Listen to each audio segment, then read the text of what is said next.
पर आज पाकिस्तान मुर्दाबाद के नारे लगे, हिंदुस्तान जिंदाबाद के नारे लगे। ये वही लाल चौक है जहां कभी पाकिस्तान के परचम लहराते थे और प्रदर्शन होते थे एंटी इंडिया, लेकिन आज यहाँ पीओके जुमे के दिन कश्मीर की सूरत हाल मजीद कशीदा हो रही है। जो खबरें कश्मीर से आ रही हैं वो खबरें अच्छी नहीं है हो रही है, उसके खिलाफ प्रदर्शन हो रहे हैं। आप देखो, जब जुल्म की इंतहा हुई है, जब जुल्म की हद हुई है पाकिस्तान ऑक्युपाइड जम्मू एंड कश्मीर में बाय पाकिस्तानी आर्मी, झड़पें जारी हैं और अब तक की इतलात के मुताबिक 15 से ज्यादा जो एहतजाजी और कानून दारों के एहलकार हैं वो इन एहतजाज में मारे गए हैं।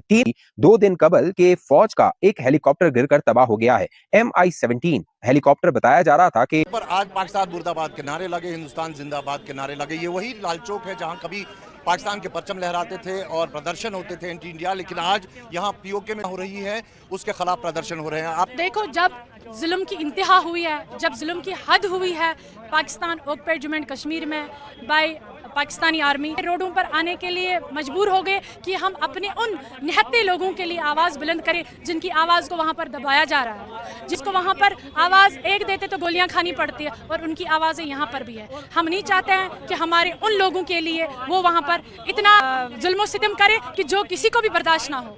अभी अगर बात करें तो अगर हम तुलना करें पीओके के हालात और जम्मू कश्मीर में जो हमारे हालात देखते हैं, आप कंपेयर कर ही नहीं सकती हूँ मैं पाकिस्तान ऑक्युपाइड जम्मू एंड कश्मीर और इंडियन जम्मू कश्मीर को। यहाँ पर ये बहुत आगे निकल चुका है। अभी पाकिस्तान को 100 साल लगेंगे इलीगल पाकिस्तान ऑक्युपाइड जम्मू कश्मीर को इस पोजीशन पर लाने के लिए। बात करें, ये वही जगह है जहाँ अगर कुछ साल पहले बात करें तो यहाँ सेपरेटिस्ट के प्रोटेस्ट होते थे, पाकिस्तानी झंडे चढ़ते थे। आज यहाँ पाकिस्तान प्रोटेस्ट हो रहा है। ये चैलेंज है मेरा आज़म मनीर के लिए। जैसे इंडियन कश्मीर की अभी रजीम बदल दी है, जो यहाँ पर रेडिकलाइज ही वो नहीं होते, वैसे हम पाकिस्तान ऑक्युपाइड जम्मू एंड कश्मीर में रजीम बदल डालेंगे। हमारा अपना हिस्सा लेके रहेंगे, क्योंकि कहाँ की ज़मीन चाहिए, लोग नहीं चाहिए। फिर वो लोगों को ऐसे निहत्ते लोगों पर ऐसे गोलियां नहीं बरसाते। आप लोगों ने भी देखा होगा, दिल करता उन वीडियोज़ को देखना, रोना आता है जब इंसान देखता। जब हामले औरतों पर गोलियां चली है, उनकी वो एक जान नहीं थी, अगर 7 औरतें तो वो 14 जाने गई है। आप बताओ कि उन मासूम जान लेने का कौन सा हक था? शुक्रिया। आप देख सकते हैं कि कहा जाता है कि पाकिस्तान ऑक्युपाइड कश्मीर जो है, जुमे के दिन कश्मीर की सूरत हाल मजीद कशीदा हो रही है। जो खबरें कश्मीर से आ रही हैं वो खबरें अच्छी नहीं है। कानून वाले इदारे और जो एहतजाजी हैं उनके दरमियान झड़पें जारी हैं और अब तक की इतलात के मुताबिक 15 से ज्यादा जो एहतजाजी और कानून दारों के एहलकार हैं वो इन मारे गए हैं। 3 दिन हो गए हैं कश्मीरी अवाम सड़कों पर है। 9 तारीख को एहतजाज की कॉल दी गई थी और अब 12 तारीख आ गई है। एहतजाजी अपने घरों को वापस जाने को तैयार नहीं है। इसी दौरान एक खबर कश्मीर मुजफ्फराबाद से 2 दिन कबल के फौज का एक हेलीकॉप्टर गिरकर तबाह हो गया है। MI-17 हेलीकॉप्टर बताया जा रहा था कि नीलम स्टेडियम में ये परवाज भर रहा था जब ये गिरा और तबाह हो गया। लेकिन इब्तदाई तौर पर जब ये खबरें सामने आई तो ISPR की जानिब से फिगर नहीं बताया गया कि हादसे में कितने फौजी एहलकार शहीद हुए, मारे गए। अब यहाँ पर इन नंबर्स को क्यों छुपाया गया, ये एक खबर है, बहुत बड़ी कहानी है। अहम हकाइक आगे मैं आप दोस्तों के सामने रखूंगा, लेकिन जो कह लीजिए ज्वाइंट अवामी एक्शन का है वो बाकायदा अब खुफिया तौर पे मंजरेआम पर आ रहे हैं। गुज़िश्ता रोज हमने देखा जो रावलाकोट है वहां पर एक बड़ी एहतजाजी जो मुजाहिरीन है वो वहां पर जो कश्मीरी रहनुमा जिनके सर की कीमत बाकायदा 1 करोड़ रुपए मुकर्रर की गई है, जो कश्मीर की हुकूमत है आजाद कश्मीर की, उसने 4 रहनुमा जो ज्वाइंट अवामी एक्शन कमेटी के उनके सर की कीमत 1-1 करोड़ रुपए मुकर्रर की है। लेकिन इनमें से एक जो कह लीजिए वो एहतजाजियों में आता है, वहां पर वो खिताब करता है, बाकायदा वो तकरीर करता है, 6 नुकात हुकूमत को देता है कि हमारे 6 मुतलबात हैं उनको तो फिर मामलात आगे बढ़ सकते हैं। लेकिन जो खबरें आ रही हैं वो ये है कि जो अस्करी हुकाम है या हमारी इस्टेब्लिशमेंट है वो कर चुकी है कि अब की बार ज्वाइंट अवामी एक्शन कमेटी के आगे सरेंडर नहीं किया जाएगा। बाकायदा ये कहा जा रहा है कि जो कश्मीरी नजीर बट उमर नजीर कश्मीरी ये बाकायदा गुज़िश्ता रोज आए खुफिया तौर पर वहां पर रावलाकोट के थे, उनके दरमियान में वहां पर इन्होंने तकरीर की। और दिलचस्प बात क्या है, दिलचस्प बात यह है कि जब उमर नजीर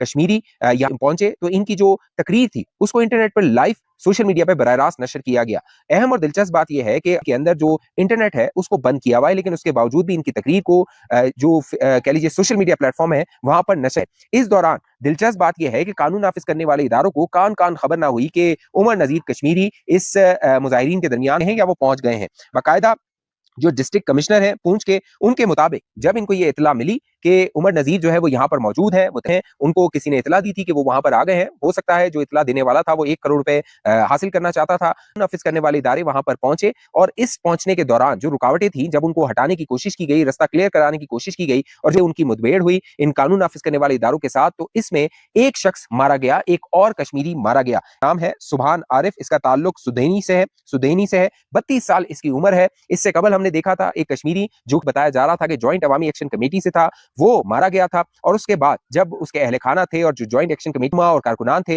वो उसकी लाश को लेकर गए थे रावलाकोट के जो सीएमएच अस्पताल है वहां पर फिर कह लीजिए कि मुठभेड़ हुई थी कानूनी इदारे और इन मुजाहिरीन के दरमियान और वहां पर भी बड़ी हलाकतें हुई थी। 4 के करीब बताया गया था कि सिक्योरिटी एहलकार उसमें मारे गए थे। 70 से ज्यादा जो वहां पर लोग थे वो जख्मी हो गए थे। उसके बाद कानून नाफिज करने वाले इदारों ने यह फैसला किया कि अब ज्वाइंट अवामी एक्शन कमेटी को लीनियंसी नहीं। अब खबरें ये आ रही हैं कि जो 12 नशिस्तों का मुतालबा था, इससे कबल जो ज्वाइंट अवामी एक्शन कमेटी है 2023 सितंबर 2023 के बाद से बहुत मुतारिक हो गई है। कबल हमने देखा था इन्होंने आटे की जो कीमत थी वो मुतालबा अपना मनवाया था, बिजली की जो कीमत थी वो अपना मुतालबा मनवाया था और कश्मीरियों के अंदर ये ज्वाइंट कमेटी पॉपुलर हो रही थी क्योंकि इसका ताल्लुक ग्रास रूट लेवल से था। अब इसका मुतालबा था वो 12 नशिस्तें जो। हेलो दोस्तों, जय हिंद। आपका हमारे यूट्यूब चैनल में स्वागत है। पाकिस्तान के पीओके में जो अभी प्रोटेस्ट हो रहा है और वहाँ जो आर्मी उन पे गोलियां चला रहे अभी तक रुकी नहीं है। लगभग कई लोग मारे जा चुके हैं और वहीं उनका एक हेलीकॉप्टर भी क्रैश हो गया था जिसमें कितने लोग मरे हैं वो भी नहीं बताया। पाकिस्तान की वहाँ की सरकार जो सभी छुपा रही है सारे डाटा वाटा, कितने लोग मरे कितने बता नहीं रहे। हादसे में कितने फौजी एहलकार शहीद हुए, मारे गए। अब यहाँ पर इन नंबर्स को क्यों छुपाया गया, ये